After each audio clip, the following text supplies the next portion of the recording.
नमस्कार साथीहरू, आज मैले यहाँहरूको लागि लगानीकर्ताले जान्ने पर्ने महत्त्वपूर्ण 6वटा सिद्धान्तहरूको बारेमा भिडियो लिएर आएको छु। यदि तपाईँ आफ्नो लगानीको चरणको सुरुवात गर्दै हुनुहुन्छ भने तपाईहरुको लागि यो भिडियो अत्यन्तै उपयोगी साबित हुन्छ। जुन सिद्धान्तहरू विश्वविख्यात लगानीकर्ताहरू वारेन बफेट लगायतले अनुसरण गरेको पाइन्छ। हामीले कुनै पनि क्षेत्रमा लगानी गर्नु पूर्व हामीले दुईवटा महत्त्वपूर्ण कुराहरुमा ध्यान दिनुपर्ने हुन्छ। यो दुईवटा कुराहरुमध्ये एउटा समय हो भने अर्को लगानी हो। हामीले मुख्य रूपमा समय र लगानीबाट प्राप्त हुने प्रतिफल अर्थात् ROE लाई मुख्य रूपमा ध्यान दिनुपर्छ। हामी जति लामो समयका लागि लगानी गर्छौं उति नै उच्च प्रतिफल पाउँछौं।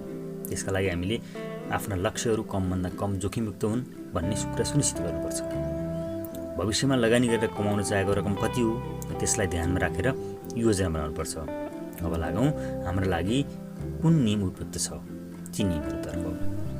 पहिलो नियम छ 50-20-30 नियम। हामी यो नियमको बारेमा यहाँ दिएको अङ्कबाट नै स्पष्ट हुन सक्छौं।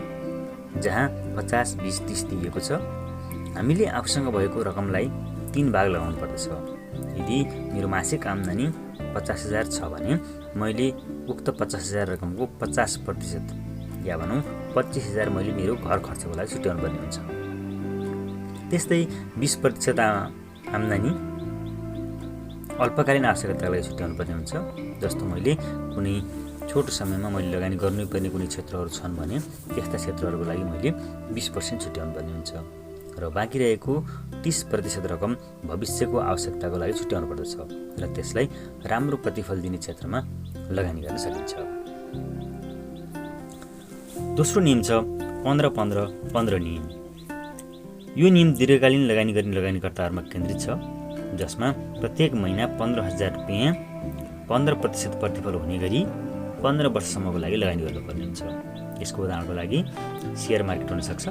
जस्तै राम्रो स्टक छानेर जसले वार्षिक 15% भन्दा बढी प्रतिफल दिन्छ त्यस्ता संस्थामा मासिक 15,000 को दरले 15 वर्षसम्म निरन्तर लगानी गर्नुपर्दछ। किनकि जस्तो सुकै उतार चढाव आए पनि शेयर बजारको लगानीकर्ताले दीर्घकालमा 15% भन्दा बढी प्रतिफल पाउने कुरा सुनिश्चित हुन्छ।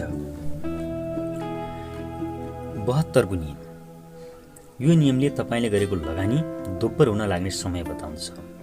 हालको सम्भावित ब्याज दर वा प्रतिफल आकलन गरी त्यसले 72 लाई भाग गर्नुहोस्। जस्तै यदि तपाईले कुनै संस्थामा लगानी गर्दा 15% वार्षिक प्रतिफल पाउनुहुन्छ भने त्यसले 72 लाई भाग गर्नुहोस्, जुन 4.8 हुन आउँछ। यसबाट के थाहा हुन्छ भने हामीले गरेको लगानी दोब्बर हुन 4.8 वर्ष लाग्दछ। यसैलाई हामी 72 को नियम भन्दछौँ। म यसको लागि एउटा उदाहरण दिन चाहन्छु। जस्तो मैले कुनै संस्थामा 1 लाख रुपैयाँ लगानी गरेँ। पहिलो वर्ष मैले 1 लाख को 15% को दरले रिटर्न पाउँछु। त्यो भनेको मैले 15,000 पाएँ 1 लाख को। अब मेरो 1 लाख प्लस 15,000 गर्दा 1 लाख 15,000 टोटल रकम भयो। दोस्रो वर्ष मैले उक्त 1 लाख 15,000 को 15% रिटर्न पाउँछु। त्यो भयो भनेको 17,250 हो। अब त्यो अघिल्लो वर्षको 1 लाख 15,000 र 17,250 जोड्दाखेरि 1,32,250 भयो। त्यस्तै तेस्रो वर्षमा मैले उक्त रकम 1,32,250 को 15% प्रतिफल पाउँछु। त्यो भनेको 19,837.50 हो। अब उक्त रकमलाई मैले अघिल्लो वर्षको 1,32,250 मा जोडेँ भने मेरो टोटल रकम तेस्रो वर्षमा 1,52,087 रुपैयाँ 50 पैसा आउँछ।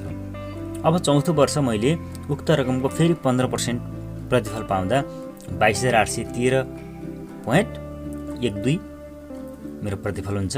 त्यसलाई मैले पहिलाको रकममा जोडेँ भने टोटल मेरो 1,74,900.62 हुन आउँछ। अब मेरो पाँचौं वर्षमा मैले हेरेँ भने मेरो 1,74,900.62 को 15% भनेको 26,235.09 हुन आउँछ र उक्त रकमलाई मैले 1,74,900.62 मा जोडेँ भने टोटल मेरो रकम 2,01,135.71 हुन आउँछ। अब यसरी हेरौँ त हामीले 1 लाख गरेको लगानी 5 वर्षमा पुग्दाखेरि डबल भन्दा बढी हुन्छ। यसको अर्थ 4.8 मा लगभग डबल हुन्छ। अब यसरी हामीले गर्न सक्छौँ। अब यसलाई हामीले सामान्य चाहिँ नियमबाट अथवा सूत्रबाट पनि गर्न सक्छौँ। हामीले 9-10 कक्षामा पढेको फर्मुला थियो जो हामी कम्पाउन्ड इन्ट्रेस्ट भन्छौँ, त्यतातिर गएर पनि हामीले गर्न सक्छौँ, जसमा हामीले एउटा फर्मुला छ। हामीलाई जुन मूलधन पछि प्राप्त हुन्छ लगानी गरेको A = P bracket 1 + R/n bracket को पावर NT भनेर हामीले त्यो गर्न सक्छौँ। जसलाई हामीले जस्तो P = 1 लाख भयो, R भनेको हाम्रो 15% हो वार्षिक हाम्रो रिटर्न, जसलाई 15 को मुनि 100 गर्दाखेरि 0.15 आउँछ।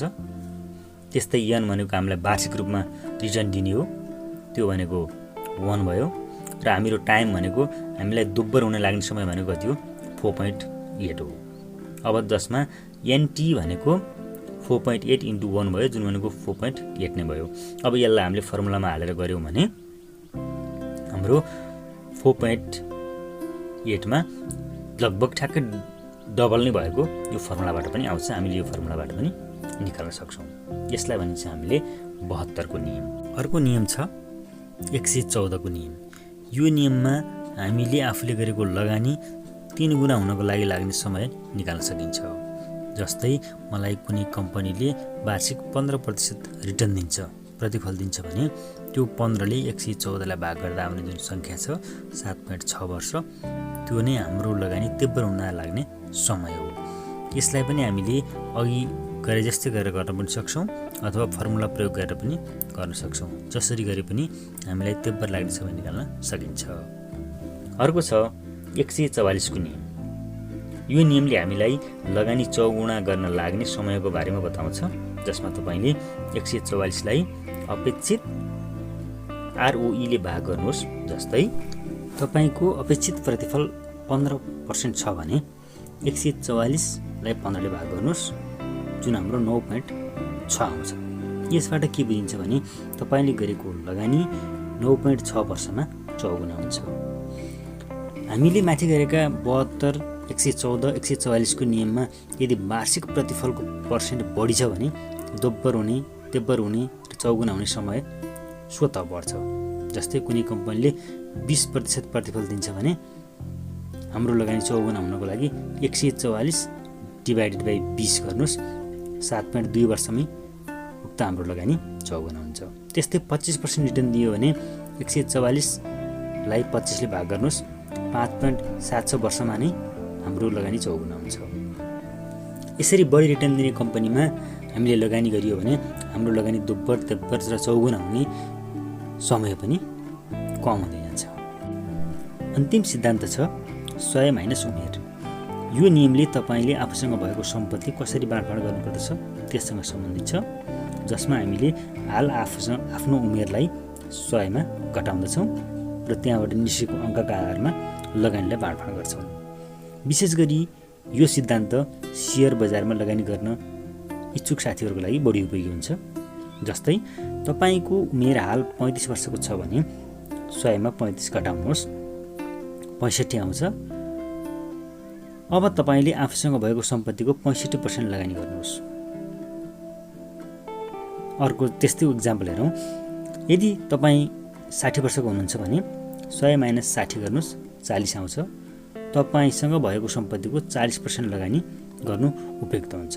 यसबाट के स्पष्ट हुन्छ भने तपाईँ जति कम उमेरको हुनुहुन्छ तपाईसँग त्यति नै बढी जोखिम वहन गर्न सक्ने क्षमता हुन्छ, किनभने हामी कम उमेरका हुन्छौँ। कम उमेरमा हामी अलि बढी लगानी गर्न सक्छौँ अथवा जोखिम पनि बन्न सक्छौँ। एकचोटि घाटा खाए पनि फेरि नाफा कमाउन सकिन्छ भन्ने एउटा हिम्मत पनि हुन्छ। त्यसैले तपाईले बढी लगानी गर्न सक्नुहुन्छ। यदि तपाईँ बढी उमेरको हुनुहुन्छ भने तपाईसँग जोखिम वहन गर्ने क्षमता कम हुन्छ, त्यसैले तपाईले कम लगानी गर्नुहोस् भन्ने आशय यो सिद्धान्तको हो। साथीहरू, आजका यी 6वटा सिद्धान्तहरू हजुरहरूको जीवनमा कहीँ न कहीँ मेल खानेछन्।